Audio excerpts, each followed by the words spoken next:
It's a very great pleasure for me to chair the last session where we have our second keynote speaker, my good friend Dr. Sandro Dernini from Italy. Now, Sandro is in fact the father, or rather I should say the godfather, of sustainable diets. He has his doctor's degree in biology from the University of Cagliari and also a PhD from New York University School of Education.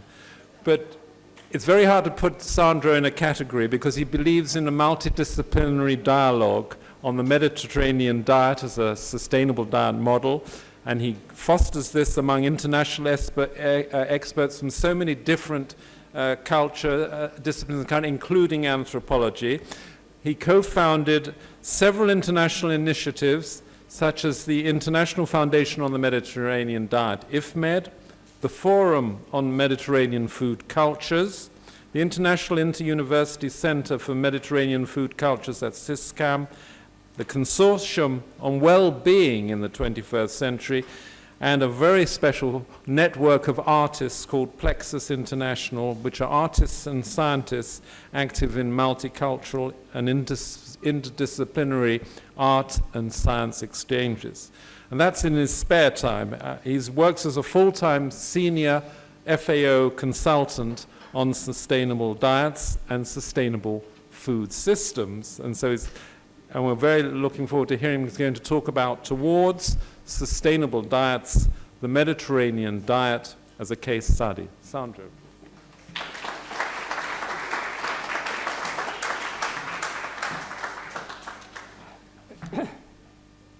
Thanks for the invitation. It's a very complex issue, and I hope that I will be able to deliver it after so many other presentations that really motivate me maybe to change the presentation, but it's too late. I think that it's very important to start through the terminology. To start to try to have at least some point of a reference in so open discussion that needs really to have some understanding of in the international context what it means and what was at least agreed, that we can call international agreed documents. One is from the high-level panel of experts of the World Committee on Food Security, and it is on sustainable food system. So to start from the title of this conference, a sustainable food system is a food system that ensures food security and nutrition for all in such a way that the economic, social, and environmental basis to generate food security and nutrition of a future generation are not compromised. 2014. Seems like a definition like that, but it was really negotiated strongly. And this is one of maybe the only definition that I can bring in the discussion of today as at one point. Sustainable food system, it is related to food security and nutrition. Food security and nutrition. This morning, it was raised the issue by the dear friend Elliot about that food security and sustainability, they cannot exist without each other. That is a critical point because the discussion, if you see here, is on food security for future and present generation. The sustainability of the food system is to provide food security because it's the purpose of a food system and food security and nutrition. That is a strong discussion that is not related only to food security.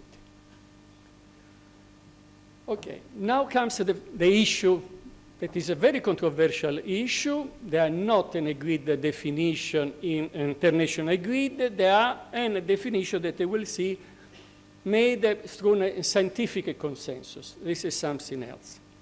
Sustainable diet, why they became, the notion of a sustainable diet became a challenge within the notion of a sustainable food system, and right now is back in the debate, because the debate that came out on after as an outcome of the International Nutrition Conference number 2 that was held in recently 2014 is healthy diet in the context of a sustainable food system. So it's very on healthy diet there is no problem. Healthy diet in the context of a sustainable food system, now all the country, all the multi-stakeholder are in agreement. WHO and FAO, they are going to organize in December 14th, 12th, 14th,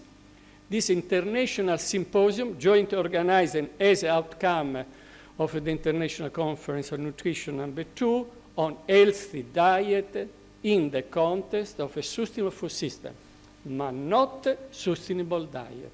Sustainable diet, why is a good entry point for the sustainable food system?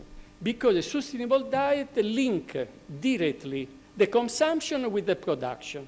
And we will see why the reason to modify the concept that only production is the urgent need, and then we will say why, without change the demand. Because the demand, the consumption immediately touch the freedom of choice, the freedom of the consumer. Is a very, very sensitive issue. So this was the definition that in 2010 we made.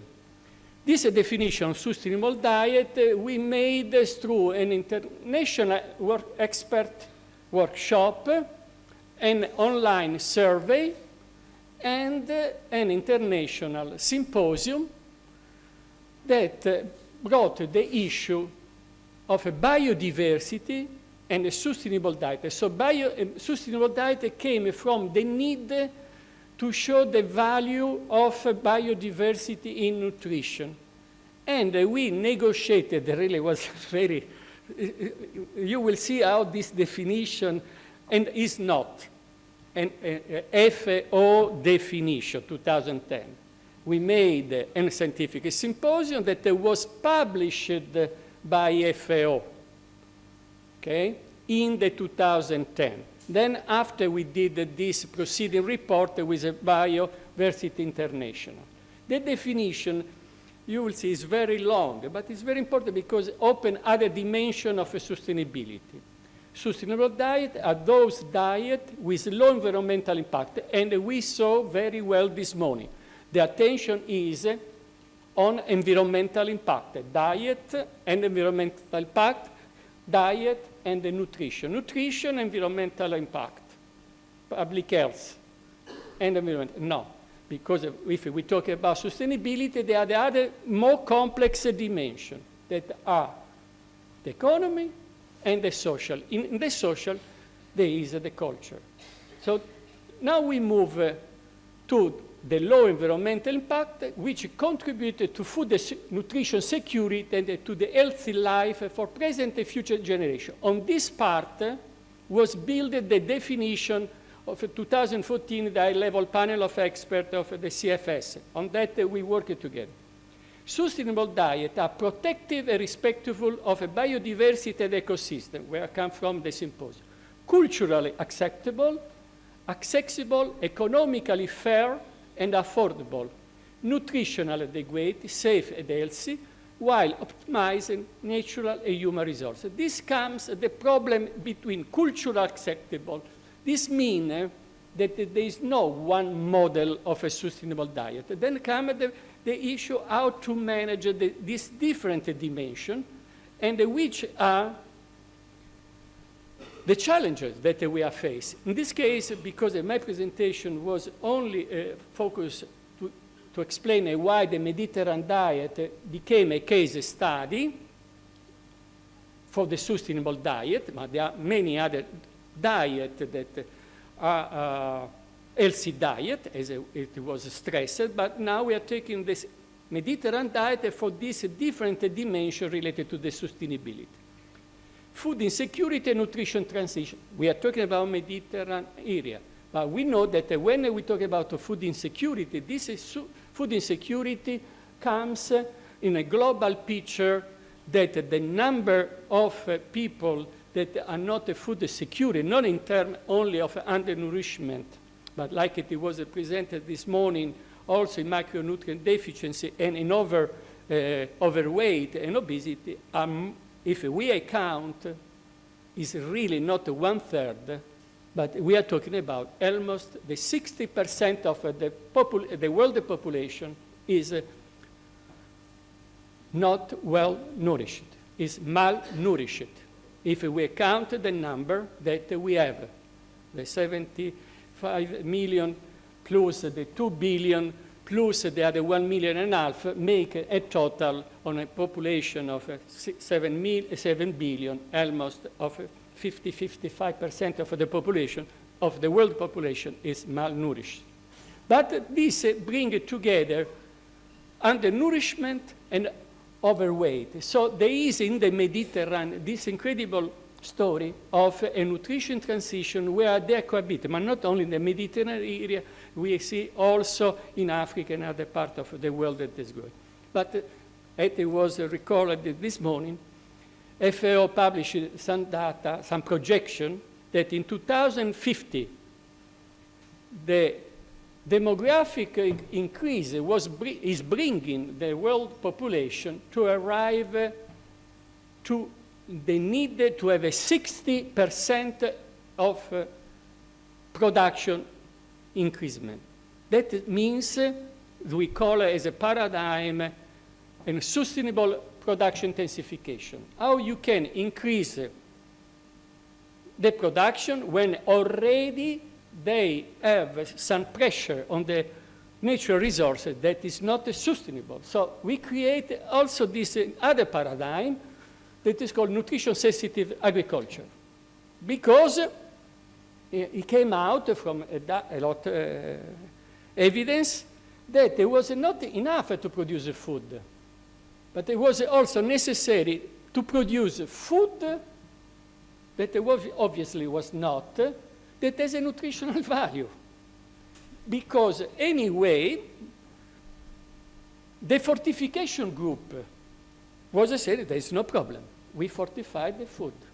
So we produce the food and then we fortify the food, so we have sustainable intensification with fortification. But this creates a lot of problem in already fragile natural resources that need to change the paradigm. That means production and consumption are deeply related together. You have to change the demand in a sustainable way, in a way to change also the production. That it becomes why the sustainable diet are difficult to be applied. As you can see, now I'm showing some little presentation of the status in the Mediterranean area. We have really an increase of overweight, obesity, while, okay, of course, in Iraq we have some problem, and I'm sure also in Syria right now, these are all the data about the undernourishment. But definitely in many, many countries that were related to what we are going to talk about, the Mediterranean diet, overweight and obesity showed that there is a detachment of adherence from that so-called Mediterranean diet pattern, dietary pattern. And then we can see also how the increase of animal product in the Mediterranean country grow up. Not only, in France, in Portugal, in Malta, in Italy, in Albania, but we have all over. That what bring that there is some implication. I don't want to stay too much on the animal protein issue, because that is too easy. To get the picture of a sustainable diet just only as a meat consumption reduction issue is not. But it's easy to see that an hamburger costs, in terms of water, more than other food. It is very important, because before I forgot, and I apologize, to show that one of the main challenges in the Mediterranean, as you know, is a water scarcity. Water scarcity is a really very important challenge. So we have to watch from the point of not only food waste, that already was presented before, but also on water waste, because to produce that specific food cost some water, that cost in terms of natural resource. So why the Mediterranean diet? The Mediterranean diet we felt to use as a case study in the context of the Mediterranean food system. That is very important. We are not considering the Mediterranean diet just per se as a diet, but as equivalent of a diversity of Mediterranean food cultures and systems that are expressed by one term, and then we will see how this has a specific country variation.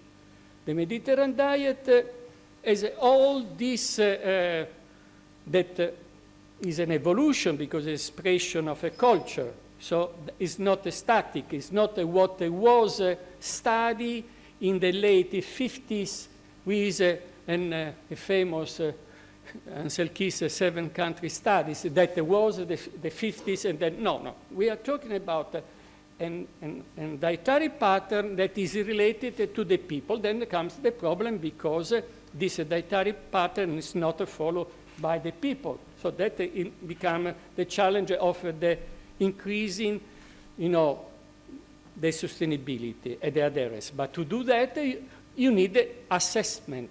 You need data. You need indicators.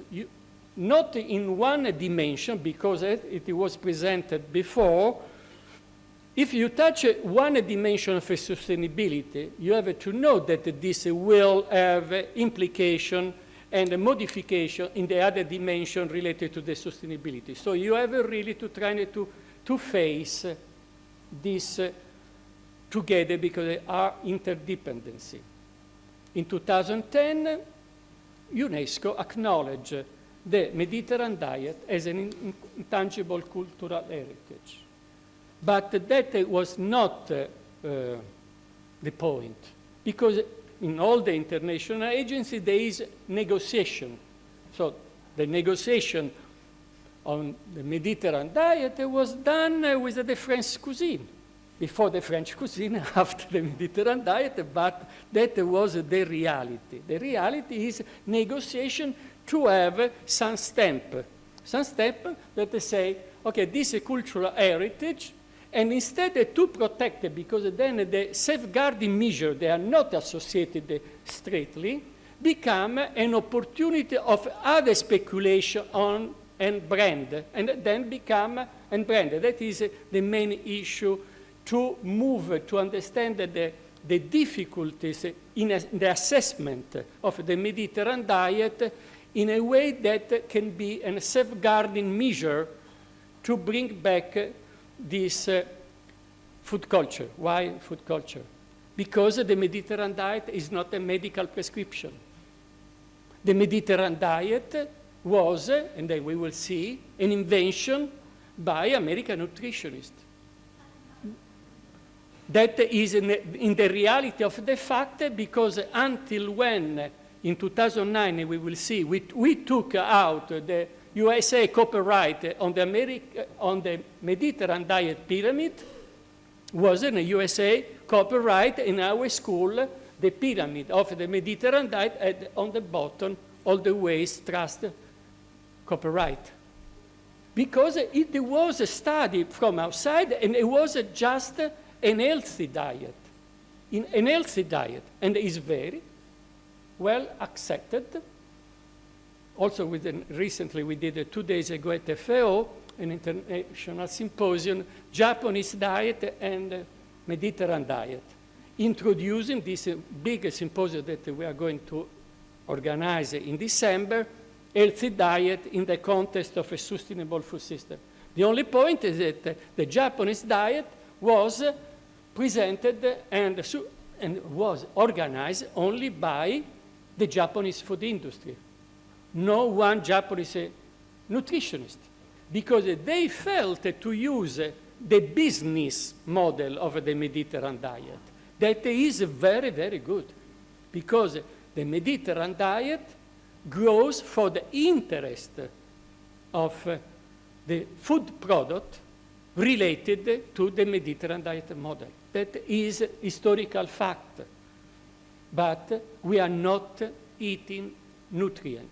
We are eating food. That is why it's so important, this case study on the Mediterranean diet, because all the people in any part of the world, they have their own culture. Their food culture. That is something that has no value in the terms of the globalization and so far. So, Mediterranean diet has this dimension. In the Mediterranean, there is also the religious dimension. In 2005, I thank Professor Elliot that invited him in Jerusalem for an international conference, and that occasion was also the opportunity to meet this colleague, Ziad Abdin, from the Al-Quna University in Jerusalem, and together with Elliot, we organized the first international conference on the food rules in the 3 monotheistic religions. We did in 2005, and in these days that we had the opportunity to stay together in Jerusalem, we have planned the second international conference on the food rules in the 3 monotheistic religions, because food is also dialogue. It's a dialogue among the people, it's a dialogue in the Mediterranean, and we are going to continue to give a value to the food. The value of the food is not just an economic value. You have to give to the food the value that the food has, that has many dimensions that together give also the sustainability of the food system. The issue comes when you have to move to an interdisciplinary approach, or as we call a systemic approach, or it was called an holistic approach. Then you don't know very well how to move, especially because there are no funding. There are no funding, so it's very difficult. You can, and we will see, identify some methodologies. You can identify the potential indicators. If the data exist, is fine. If not, they are theoretical, like in our case, for many of them. But then comes the problem to give a weight. How you weight this different indicator? How you move on that? Then it becomes a complex issue. So the Mediterranean diet, we can say this is a work that, again, we did with Elliot Berry. We started, we published last year, we started to see the different step of the evolution of the Mediterranean diet from an healthy diet to a sustainable diet. In the 50s, late 50s, until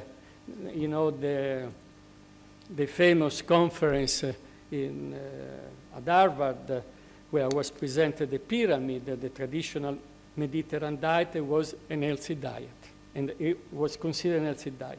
Then we started to see all these other facets of the Mediterranean diet, and in 2009, we did the revision of this pyramid by taking out the USA copyright and at the same time moving to a concept of a sustainable diet that then after FAO invited to develop a program on sustainable diet at FAO.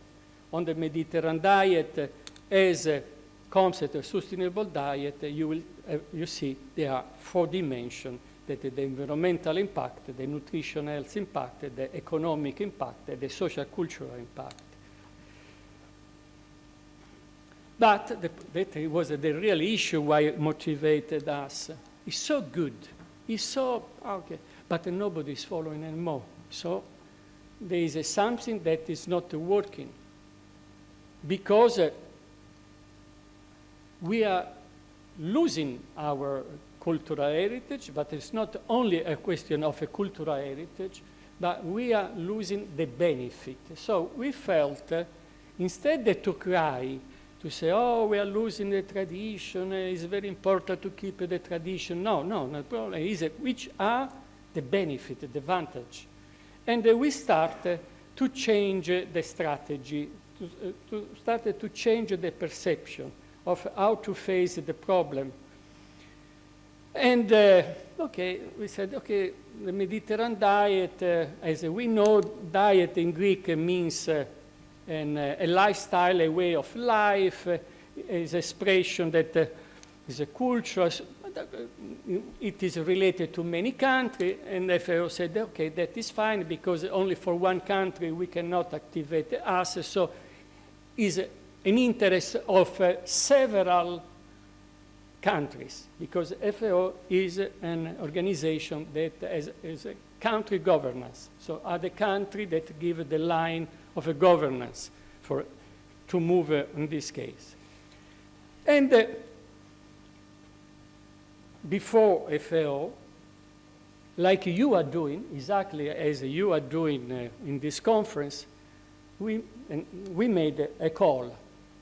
And the call, because it was the international years of the Mediterranean, and call for action, not on the Mediterranean diet, but on food, and call for action on food in the Mediterranean. Because in the Mediterranean, food is the first commodity trade.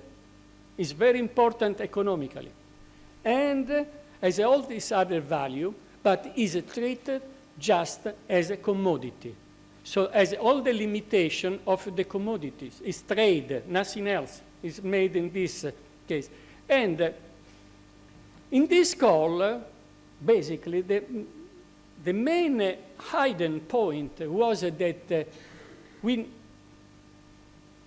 agreed on a common redefinition of the Mediterranean diet that is still pending, and we have on July an international, the first World Conference of the Mediterranean diet, on which we are dealing again on a new pyramid that take care about this issue of the sustainability, the score, because you cannot have an assessment of something in which there are not a score on which everybody agrees. There are so many scores to assess the adherence of the Mediterranean diet. And we have the same people that made the score historically, so of course they are close friends, they are defending their own work.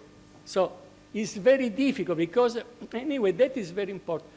There is a community that work on this concept called Mediterranean diet that we said more than one time we have to open the neck of the knowledge and to share with the others and to have a new impact, because it's urgent need because of the increased erosion, not only of the food system, but of the food, the concept of the food in the Mediterranean.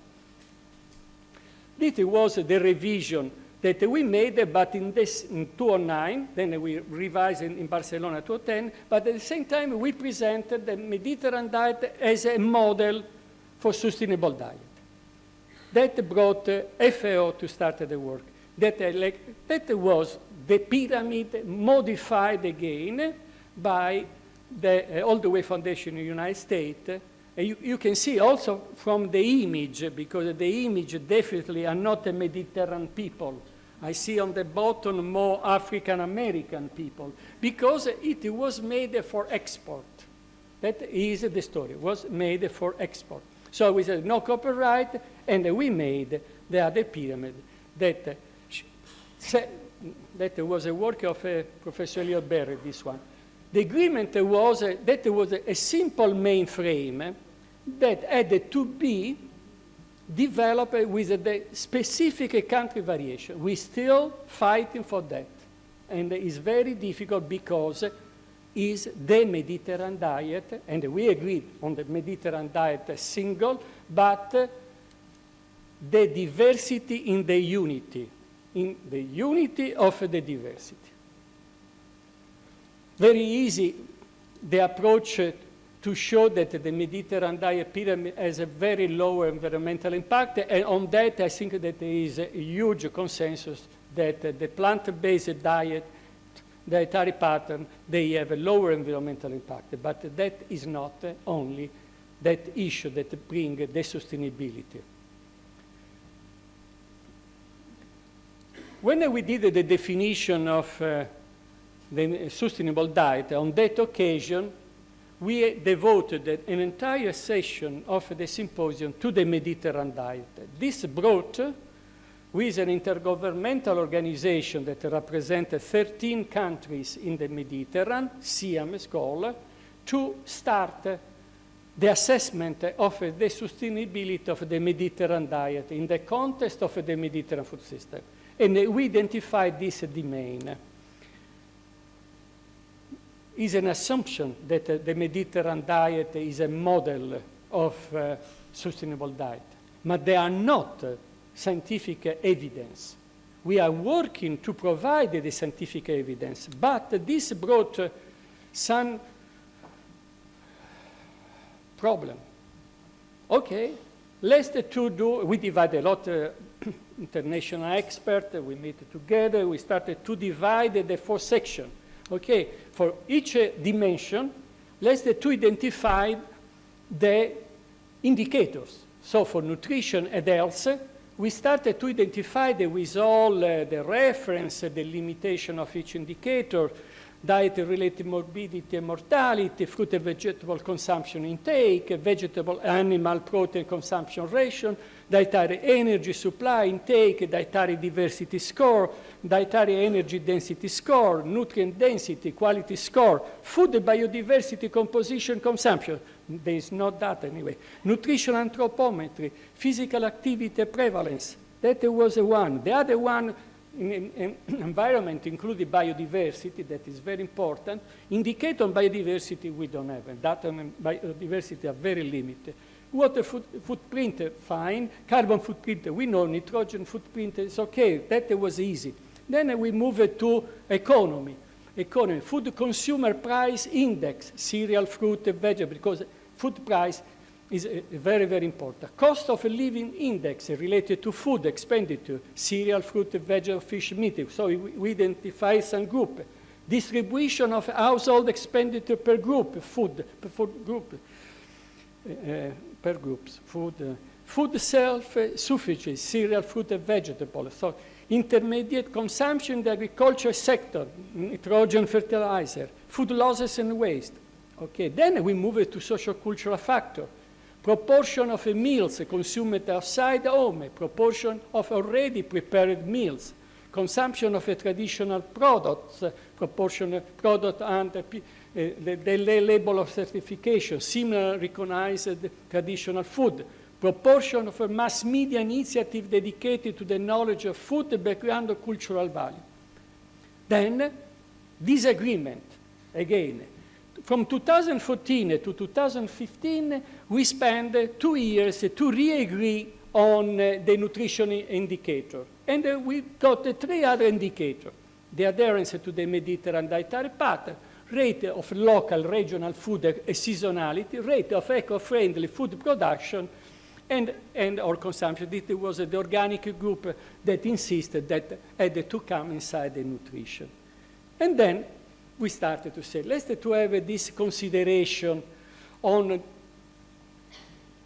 to try to leave the approach of indicator and to raise the issue of the approach of the Mediterranean diet without before to raise the awareness of the need to have interdisciplinary funding.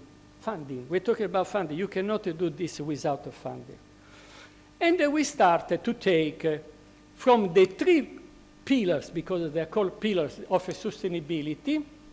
We identified the 4 dimensions because diet is healthy, is a nutrition health, and in sustainability, health is in the social.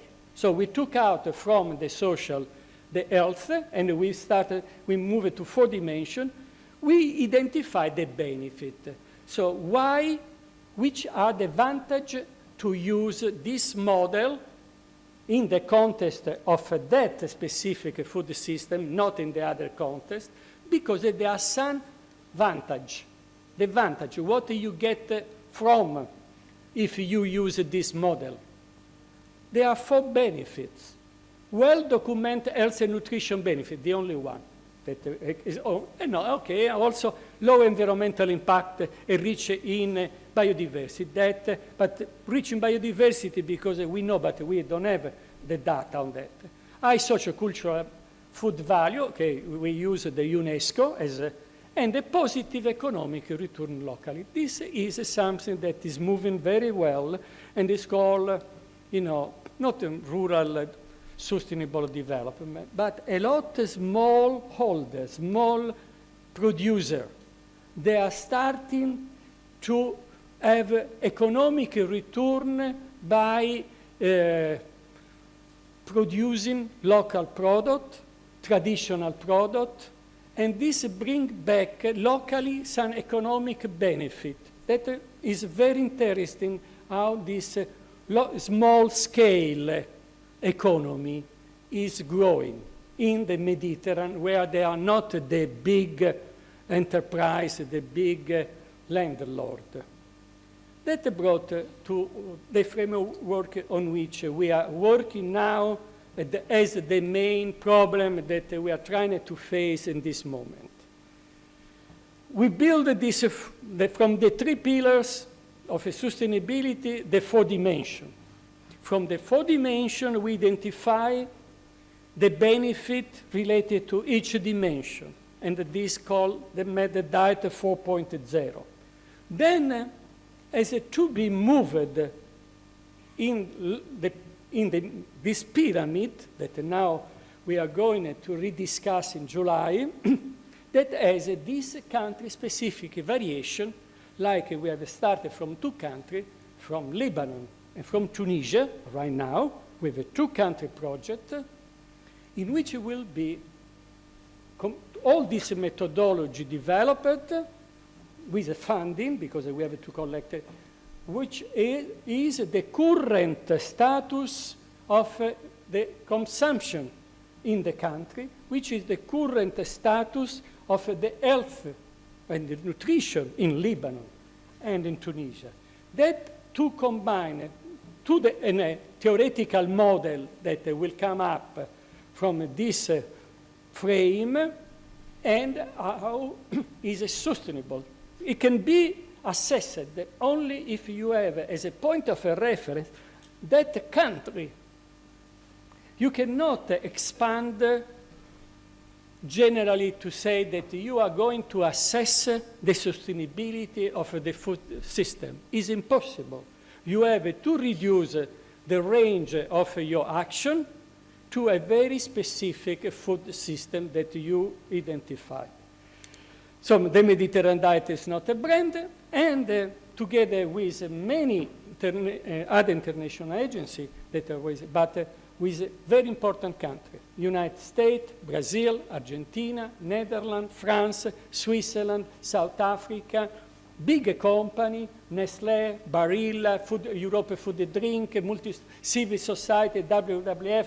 Here there is, as a scientific institution, also the Hebrew University and many other institutions, we build this multi-stakeholder coalition to deal with the sustainable food system. One of just identified 2 weeks ago in Rome as a cross-cutting team. There is a sustainable diet, but trying to bridge the notion of diet and food system together by building together and link consumption and production with a food and nutrition requirement. The way forward. We had a regional conference in May for the Near East and North Africa. The Mediterranean diet was identified as a leverage for the future of the Mediterranean sustainable food system by bridging consumption and production. And the conclusion is that we have really to reconstruct a more appropriate food cultural context that is related to the current time for all people. And at the end, I changed my presentation and I inserted this slide that is eating Mediterranean diet, eating art, in order to survive the living tradition of the Mediterranean food culture that I believe that belong to all of us. And I invite everybody to come to this first World Conference on the Mediterranean diet for the revitalization, for its revitalization that we are going to do in Milano. Thanks very much. Sorry for taking